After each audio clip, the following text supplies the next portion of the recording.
난 저주 속에 실패작이야. 바로 예수님은 이것을 해결하기 위해서 이 땅에 육신의 몸으로 오신 것이 바로 성탄절입니다. 할렐루야. 가장 무서운 질병이 무엇인지 아십니까? 암이 아니에요. 가장 무서운 질병이 무엇입니까? 당뇨병이 아니에요. 영혼의 질병입니다. 영혼의 질병. 그 질병, 그 강풍을 파멸로, 그 파멸에 있는 인간을 고치기 위해서 이 땅에 예수님이 오셨습니다. 해결하기 위해서 오셨습니다. 할렐루야. 그러므로 오늘 내 자신의 영혼을 한번 생각하면서 이 엄청나고 무시무시한 이 영혼의 파멸에서 나는 건짐을 받았는가 생각하면서 우리가 이 영혼의 파멸에서 건짐을 받기 위해서는 주님 안에 들어와야 됩니다. 할렐루야.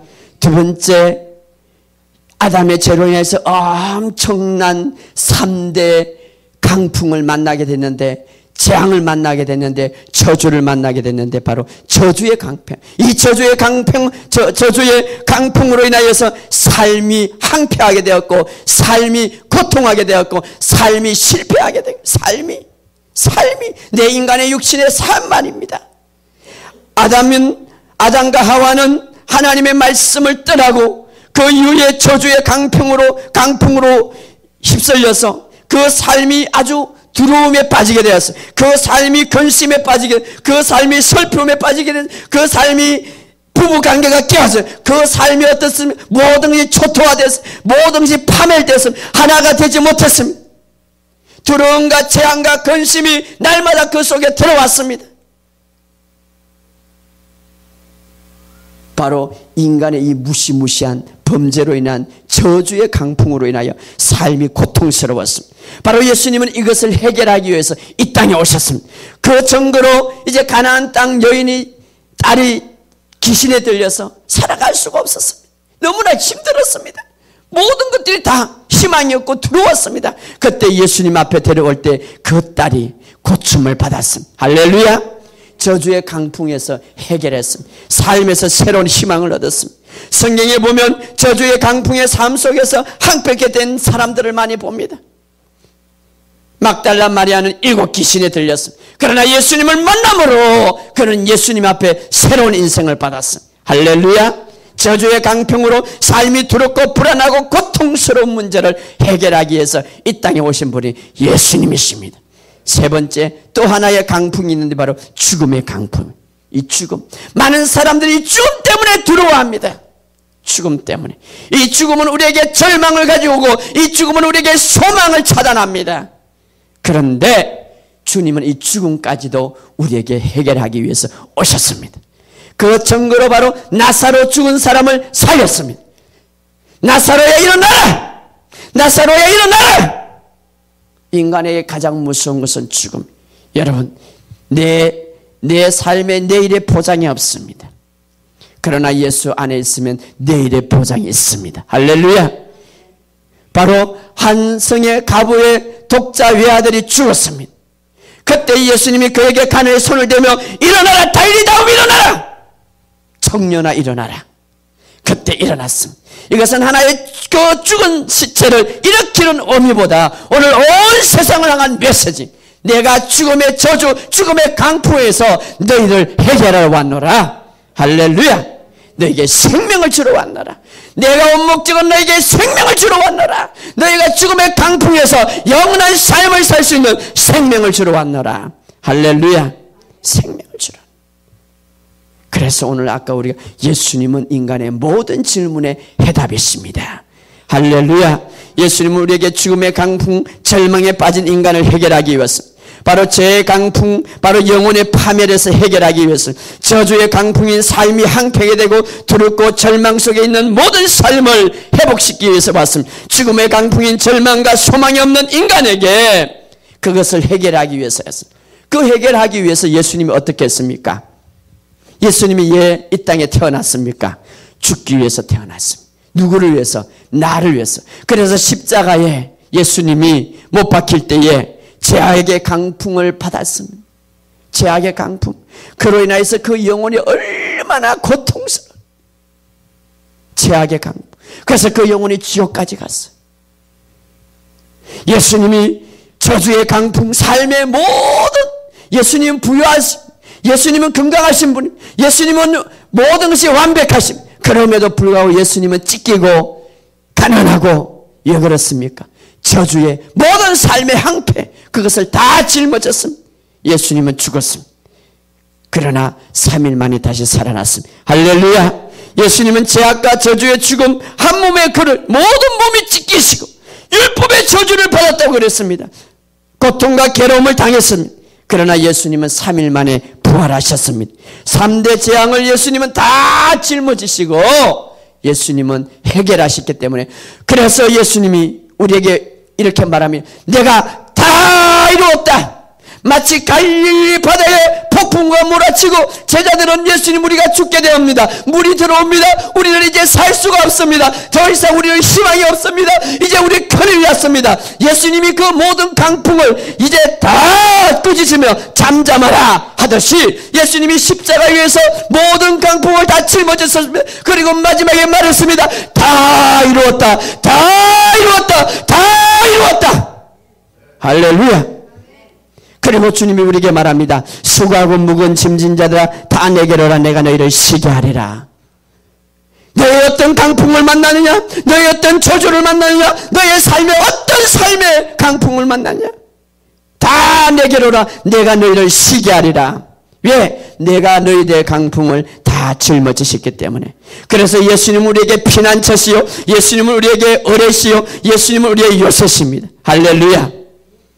두 번째, 예수님은 우리를 위하여서 뭘 하러 오셨는가? 2절에 이렇게 말해요. 폭풍우를 가리우는 곳 같을 것이며, 폭우예요. 폭우. 막 하늘에서 비가 내리는, 비가. 이것은 바로 하나님의 심판을 말하는 거예요. 하나님의 심판. 여러분, 하나님의 무서운 심판들이 있습니다. 여러분, 저는 로마서 2장 5절 이거 읽을 때마다 우리가 지난 시간에 봤지만, 내 고집과 회개하지 않는 마음, 그것은 하나님의 진노를 쌓아간다. 내가 하나님의 순종하지 않을 때, 내가 하나님 앞에 바로 서지 않을 때, 내가 하나님의 믿지 않을 때 지금 하나님의 진노가 하루하루 쌓아가는 거예요. 여러분, 야곱의 행 에서가 20년 동안 에서를 향하여 칼을 갈갔어. 얼마나 복수해. 이 세상에 복수를 차면 얼마나 무자비한 일들이 일어나는데, 그런데 하나님의 진노를 내가 쌓아가노라. 하나님의 진노, 하나님의 무서운 심판, 이것은 인간이 누구도 피할 수가 없습니다.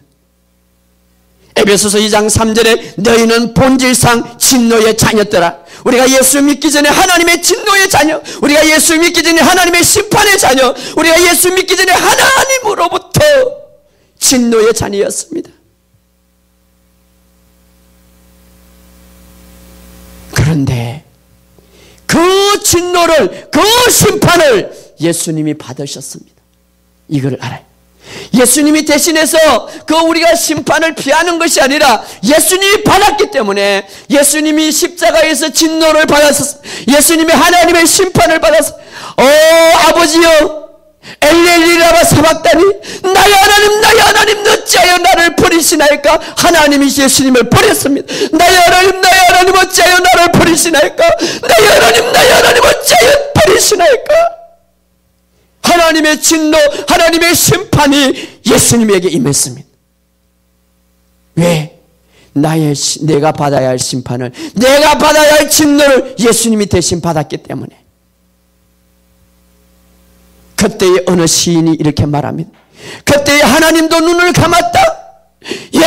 그 무지무지한, 그 무시무시한 심판과 그 무시무시한 하나님의 진노가 아들에게 임할 때에 더 이상 볼 수가 없어서 그 하나님의 눈을 하늘을 향하여 감았도다.